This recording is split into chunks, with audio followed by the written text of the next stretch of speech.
¡Felicidades, México! Hoy es 16 de septiembre y es tu independencia.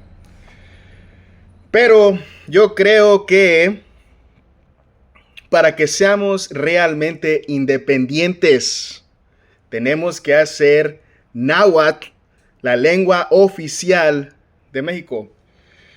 Mexico, dependiendo cómo lo pronuncien, porque si pronuncian Mexico, están diciendo Mestli, Xictli, Enco, que quiere decir el ombligo de la luna. Pero si dicen Mexico, están diciendo el lugar donde hay, o el lugar del centro del maguey.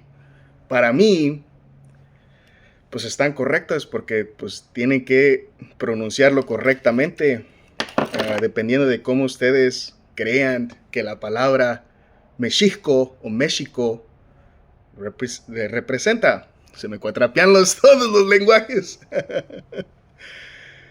uh, para mí significa el centro del maguey. ¿Por qué? Porque del maguey sacan el ixtli, que son los hilitos para hacer mecates, mecatl, y también sale el pulque, y también de esa planta sale una, y está en los códices, yo tengo uno, esa planta también sale para arriba, y pues se ha mirado un maguey cuando echa flor, nomás florece una vez en su vida, y después pues se pudre. El centro de la luna, pues no me suena bien, pero es poético, es poético.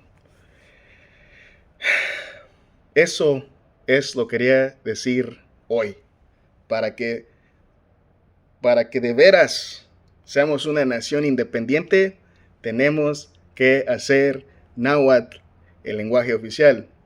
Pero pues yo estoy acá de este otro lado, y ustedes, los indígenas, los macehuales, allí en México, pues son los que están viviendo con eso. ¿Hay beneficios?